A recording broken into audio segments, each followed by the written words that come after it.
ஒரு 10-8 பஸ்ஸை பிடிக்கிறதுக்கு ஓடுவி. அந்த பஸ்ஸில் ஊர் போய் சேர்ற வரைக்கும் மூச்சு வாங்கிட்டு இருக்கேன். பஸ்ஸு போயிடுச்சு, வாப்பா வாங்க இந்த வர்றேன்டி அப்படின்ட்டு இப்படி ஓடி, நிறுத்தியா நிறுத்தியா நிறுத்தியா அப்படின்ட்டு அந்த பஸ்ஸில் ஏறி எங்கே போனேன் எனக்கே ஞாபகம்லாம் போச்சு. அப்பா கண்டக்டர் மூணு பேராக தெரியுறான். எதுக்குடா 3 கண்டக்டர் வந்திருக்கீங்க? இல்லை ஒரு கண்டக்டர் தான்.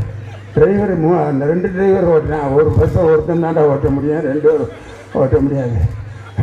எங்கே என் மனைவியை காணாம பக்கத்தில் தான் உட்காந்துருக்கேன், இங்கே தான் உட்காந்துருக்கேன். அப்போ ஒரு 15 ஓடி வந்ததே தன் தடவை மூச்சு வாங்குது. 25-26 வயசில் இருக்கும்போதெல்லாம் தண்ணி போடாமல் இருப்பான் ஒருத்தன்.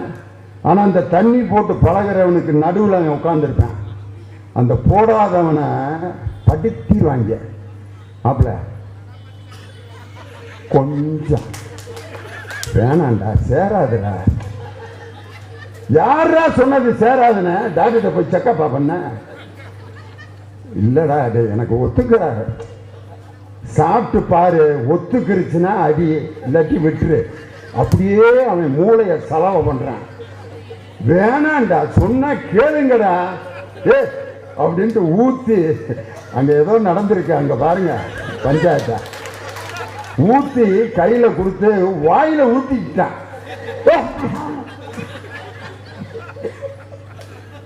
வாந்தி வருகிறா, வேணாண்டா.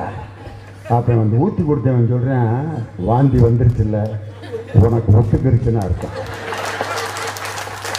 நான் முதல்ல சாப்பிட்றப்ப எனக்கு இதே மாதிரி தான் வாந்தி வந்துச்சு. இப்போ வர்றா அப்படின்னு அடிச்சுக்கிட்டு இருக்கேன்.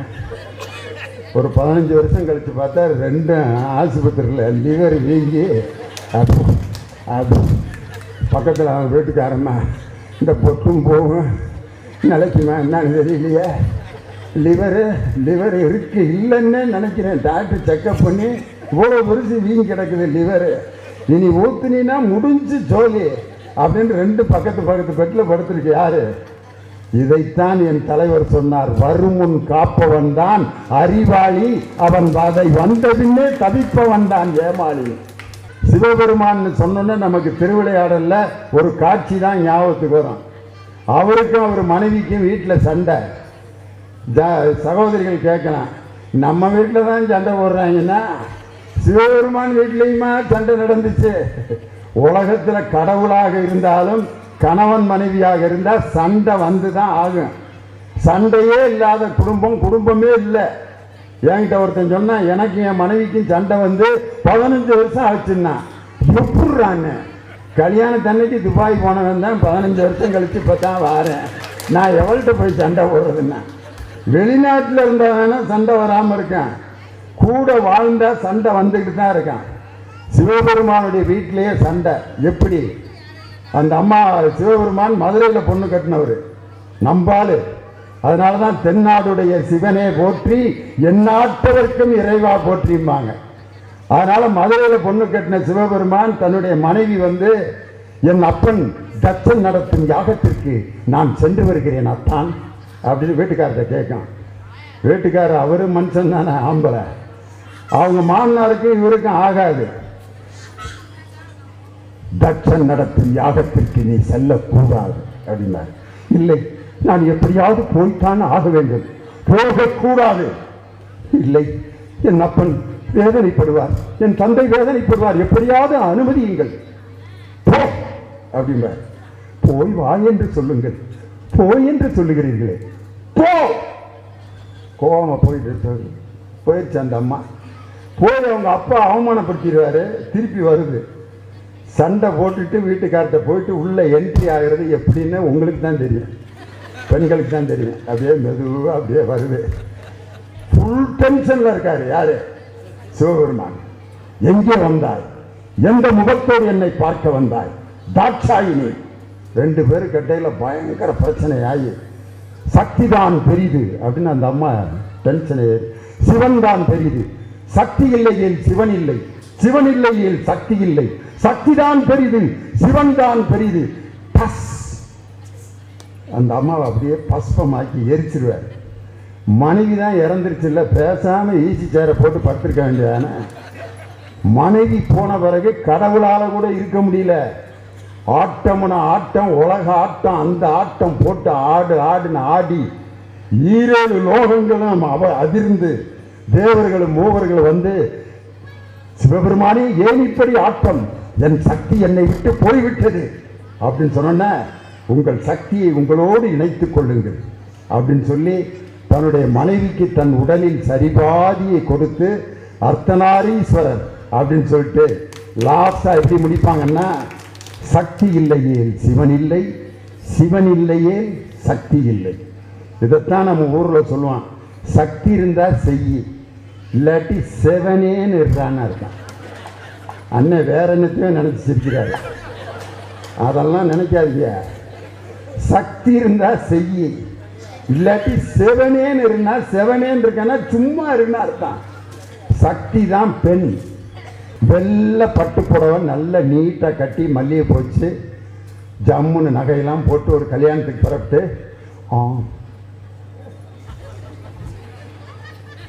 லிப்ஸ்டிக் அதெல்லாம் ரெடி பண்ணிட்டு வெளியில் வர்றீங்க. நீங்களும் வாங்க கல்யாணத்துக்கு போனால் எப்படி இருக்கு இந்த வெள்ளை பட்டு சேலை, உனக்குன்னே தச்ச அடிப்பாங்கி, அதெல்லாம் பயங்கரமா உனக்குன்னே தச்ச மாதிரி இருக்குடி, என்ன டாப்பா இருக்க, உன்னை பார்த்தா எனக்கு எம்ஜிஆர் பாட்டு பாடணும் போல இருக்கு அப்படின்னு பாட்டுலாம் பாடுவான். பட்டு சேலை காற்றாடு பருவமே நீ கூட்டாடு, கட்டு கூந்தல் முடித்தவளே என்னை காதல் வளையில் அழைத்தவளே அதெல்லாம் பாடி வெளியில் வர்றாங்க. அந்த அம்மா போகலாம் வாங்க அப்படிங்கிற நேரத்தில் மகன் வெளியில் போய் விளாண்டுட்டு வந்து உடம்பு பூரா ரத்தம், அம்மா அப்படின்னு அழுதுட்டு வர்றான்.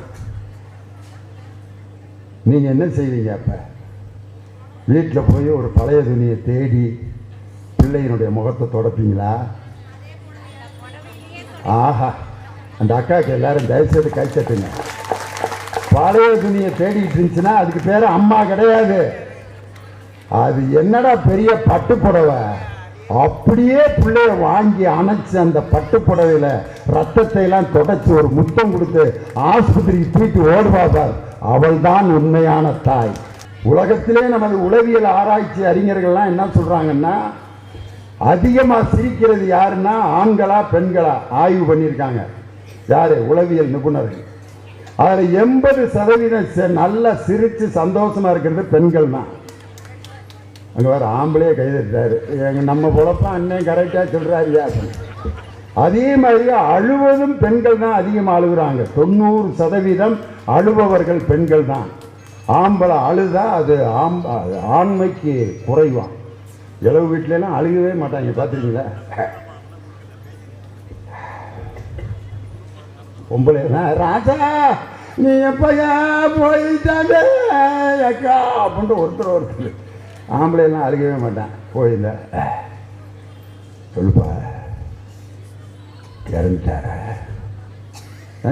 செத்து வச்சிருக்கேன் அப்புறம் இறந்துட்டாரான்னு கேட்டேன். எவ்வளோ முட்டாள்தனமான கேள்வி பாரு. அதுக்கு ஆமாம் இறந்துட்டாரு. எத்தனை மணிக்கு? 4:30 மணிக்கு. 4:30க்கா? ஏன் 5:30க்குனா எழுப்பி விட்டுருவேன் அவரை? டைமை தெரிஞ்சு என்ன விஷயம்? இந்த கேடுகட்ட கேள்வியாக கேட்டுக்கிட்டு இருப்பேன். ஆம்பளை எப்படா செத்தாரு? காலையில் சாப்பிட்டு உட்காந்துருந்தாரு, நெஞ்சு வலிக்குதுன்னாருப்பா. இந்த நம்ம ஆதம்பாக்கத்தில் ஒரு டாக்டர் இருக்காருல்ல, அவர்கிட்ட கூட்டிகிட்டு போனேன். போகிற வழியிலேயே அதுக்கு அவன் ஆதம்பாக்கத்தில் இருக்க டாக்டர்கிட்ட எதுக்குடா கூட்டிகிட்டு போனேன்? நேரம் அங்கே பாரிஸில் சென்னையில் மவுண்ட் ரோட்டில் பெரிய பெரிய டாக்டர்லாம் இருக்காங்க, அங்கே கூட்டு போயிருக்கலாம்ல. இவன் என்ன நினச்சினா நம்ம தான் கூப்பிட்டு போகாமல் மர்டர் பண்ண மாதிரில பேசுகிறேன் அப்படின்ட்டு அடுத்து வந்தவன்கிட்ட பதிலை மாற்றிட்டேன்.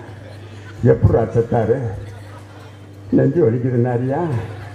மவுண்ட் ரோட்டில் இருக்க டாக்டர்கிட்ட கூட்டிட்டு போனேன். போகிற வழியிலேயே அதுக்கு இவன் மவுண்ட் ரோடு வரைக்கும் எதுக்குடா ஓட்டிட்டு போனேன்? ஆதம்பாக்கத்தில் இருக்காருல ஒரு டாக்டரு, அவர்கிட்ட கூட்டிட்டு போயிரு. என்னடா அதை சொன்னால் இதுங்கிறேன், இதை சொன்னால் இதுங்கிறேன். அடுத்து வந்தவன்ட்டு ரெண்டையும் சேர்த்து சொல்லிட்டான். எப்படா செத்தாரு? நெஞ்சு வலிக்குதுன்னாரியா? ஆதம்பாக்கம் டாக்டர்கிட்ட கூட்டிட்டு போனேன், அவர் மவுண்ட் ரோடு கூட்டிட்டு போய் சொல்லிட்டாரு. போகிற வழியிலேயே இறங்க. அதுக்கு இவன் எதுக்கு ஊராக தூக்கிட்டு தெரிஞ்சா, அதான் கண்ணு மேலே ஏற குத்திருச்சு, வீட்டிலே விட்டுருந்தா நிம்மதியாக இறந்துருப்பார், எதுக்குடா ஆம்புலன்ஸுக்கு இவ்வளவு செலவு பண்ண. அவன் யோசிச்சுட்டான், நம்ம தான் மர்டர் பண்ண மாதிரியே கார்னர் பண்ணுறானே அப்படின்ட்டு அடுத்து வந்தவன்ட்ட என்ன சொல்லியிருப்பான்னு நினைக்கிறீங்க? எப்படா மாமா செத்தாரு, நீயே எழுப்பி கேட்டுக்கடா, நான் என்ன சொன்னாலும் நம்ப மாட்டானுங்க அப்படின்னு எழுப்பி கேட்டால் எப்படா சொல்லுவார்? தெரியுதில்ல, போட மூடிக்கிட்டு. எதுக்கு போயிட்டு இந்த கேள்வி கேட்குற? பெண்கள் தான் அழுவார்கள், பெண்கள் தான் சிரிப்பார்கள். உணர்வுகளை அதிகமாக வெளிப்படுத்துபவர்கள் பெண்கள் தான், ஆண்கள் வெளிப்படுத்த மாட்டாங்க. வீட்டில் ராத்திரி பூரா சண்டை நடந்தாலும் அடுத்த நாள் காலையில் வெள்ளை வேஸ்ட்டு வெள்ளை சட்டை போட்டு சும்மா கொம்முன்னு அப்படி வருவார். பக்கத்தில் இருக்கேன், கேட்பேன், என்ன நைட்டு பூரா ஒரே சத்தம்? அதெல்லாம் ஒன்றும் கிடையாது. இல்லைடா, சண்டை போட்டுக்கிட்டு இருந்த சத்தம் கேட்டுச்சு, உங்கள் வீட்டுக்காரமா கத்திக்கிட்டு இருந்துச்சு, அது சும்மா நாடகம், டிவியில் நாடகம் ஓடிச்சு, அதில் புரிஞ்ச முட்டாடி சண்டை. இல்லைடா, உன் குறவு கேட்டுச்சுடா, அடிக்காதன்னு. என்னது ஜன்னல் வழியாக பார்த்தண்டா நீ அடி வாங்கினதா அப்படின்னா பாட்டியில் பேசாம போ. வெளியவே காட்டிக்க மாட்டான் வீட்டுக்குள்ளே நடக்கிறத. ஆனால் பெண்கள்லாம் அடுத்த நாள் வந்தால் இந்த மனுஷனை கட்டி நான் வர்ற வாடு இருக்கே, ஐயோன்னு அம்புட்டே ஒப்பிச்சிருவாங்க. உணர்வுகளை அவர்கள் தான் வெளிப்படுத்துவார்கள். அதனால தான் திருவள்ளுவர் சொன்னார், தற்காத்து தற்கொண்டால் பேணி தகை சார்ந்த சொற்காத்து சோர்விலால் பெண். தன்னையும் காத்துக்கொண்டு தன்னுடைய கணவனையும் காத்துக்கொண்டு வீட்டில் இருக்கும் மானத்தை சொற்காத்து சோர்வில்லாமல் உழைப்பவள் பெண்தான் என்று சொன்னவன் நமது தெய்வ புலவன் திருவள்ளுவர். பாரதிதாசன் என்ன சொன்னார் தெரியுமா? நமக்குன்னு கண்ணின் கடைப்பார்வை காதலியர் காட்டிவிட்டால் மண்ணில் குமரருக்கு மாமலையும் ஓர் கடுகாகும்னார். அந்த பிள்ளை ஒரு கண்ணை மட்டும் அப்படின்னுச்சுன்னா மலையே கடுகாயிருமா. நான் சொல்ல, பாரதிதாசன். அவ்வளவு பவர் இருக்கு அவங்க கண்ணுக்கு. பாரதியார் என்ன சொன்னார் தெரியுமா? உன் கண்ணில் நீர் வழிந்தால் என் நெஞ்சில் உதிரம் கொட்டுதடினார். உன் கண்ணில் ஒரு சொட்டு கண்ணீர் வந்தால் என் நெஞ்சில ரத்தம் சிந்துது, அந்த அளவுக்கு உன்னுடைய அன்பை நான் நேசிக்கிறேன். யாரு? பாரதி. அப்படிப்பட்ட பெண்கள் சக்தி போன்றவர்கள். அந்த பெண்களுக்கு எது மிகப்பெரிய பவர் நினைக்கிறீங்க? கழுத்தில் போட்டிருக்க ஒரு 10 பவுன் நகை, அது ஒரு பெண்ணுக்கு பெருமையா? ஒரு 10 பவுன் நகையை போட்டு பஸ்ஸில் போறீங்கன்னு வச்சுக்கோங்க, எப்படி இருக்குங்க? பக்கத்தில் உட்காந்துருக்க பொம்பளை பூரா திருடி மாதிரியே தெரியும் உங்களுக்கு. யாரு ஒத்து பார்த்துக்கிட்டே இருக்கான், அத்துருவாளோ அப்படின்னு சேலையை போட்டுக்கிட்டே மூடிக்கேன். அந்த 10 பவுன் அந்த அம்மாவை நிம்மதியாக இருக்க விடலை. ஒரு 1 லட்சம் ரூபா கொடுத்து என் தங்கச்சியை பஸ்ஸில் இங்கேருந்து பாரிஸ் வரைக்கும் அனுப்பிவிடுங்க, அல்லது என் தம்பி அனுப்பிவிடுங்க, 1 லட்சம் பையில் வச்சு நிம்மதியாக அவர் தூங்குவார் நினைக்கிறீங்க? வர்றவன்னா இதையே பார்க்குறானுங்களே அப்படின்னு தூங்க முடியாது, அசர முடியாது, யாரை பார்த்தாலும் திருடன் மாதிரி தெரியும். ஒரு 1 லட்ச ரூபா உங்கள் தூக்கத்தை கெடுக்குது. ஒரு 1 லட்ச ரூபா உங்களை பக்கத்தில் இருக்கவங்களெல்லாம் திருடர்கள் போல் சித்தரிக்குது. ஆனால் அந்த பணத்தை கொண்டு போய் ஒப்படைக்கிற வரைக்கும் எவ்வளவு பயம் உங்களுக்கு. அதே மாதிரி ஒரு பெரிய வீடு கட்டி அதில் நீங்கள் குடியிருக்கிறீங்க. அந்த வீட்டை எல்லாரும் பார்த்துட்டு போய், ஆஹா சூப்பராக கட்டியிருக்க மாப்பிள்ள அப்படின்னு கை கொடுத்துட்டு போவான். வாங்கின கடனை அவன் கட்டுவானா? நம்ம தான் போய் பேங்க்கில் 7,960 ரூபா, இன்னும் ஒரு 1000 ரூபா கம்மியாக இருக்குது, கட்டுறா இல்லாட்டி அப்புறம் பார்த்துக்க பத்திரத்தை பிடிச்சிட்டு போயிடுவாம்மா. ஒரு வீடு கட்டி அதில் நிம்மதியாக வாழ முடியல. கழுத்தில் போட்டிருக்க நகையோ கையில் போட்டிருக்க பணமோ, நம்ம கழுத்தில் போட்டிருக்க தாலி கொடியோ, கணவனுடைய அந்த உயிரோடு இருக்கிற வரைக்கும் சுமங்கலியாக இருப்போம். எல்லாமே நமக்கு நிரந்தரம் இல்லை. ஆனால் நம்மிடம் கொடுக்கப்பட்ட கல்வியை யாராலும் திருட முடியாது. என்கிட்ட கொடுத்த இந்த திறமை, அந்த பாட்டு பாடும் திறமையை, நான் படித்த MA MEdங்கிற டிகிரியை, MPhilங்கிற டிகிரியை, என்னுடைய திறமையை யாராவது என்கிட்ட இருந்து திருட முடியுமா? என் பாக்கெட்டில் இருக்கிற பணத்தை வேணால் பிப்பாயிட்டு அடிச்சிடலாம். என் பேனாவை யார்த்தாவது எழுத கொடுத்தேன்னா அப்படியே வாங்கிட்டு சக்குன்னு சொல்லிட்டு போயிடுவார். அது மாதிரி என்னுடைய இருக்கக்கூடிய பொருள்களை திருடி கொண்டு போகலாம். என்னிடம் இருக்கும் சொத்தை கூட ஏமாற்றி கையெழுத்து போட்டு எழுதி வாங்கிட்டு போயிடலாம். லியோனியின் பாட்டு பாடும் ஆற்றலையும் மேடை பேச்சையும் என் கல்வியையும் யாராலும் திருட முடியாது.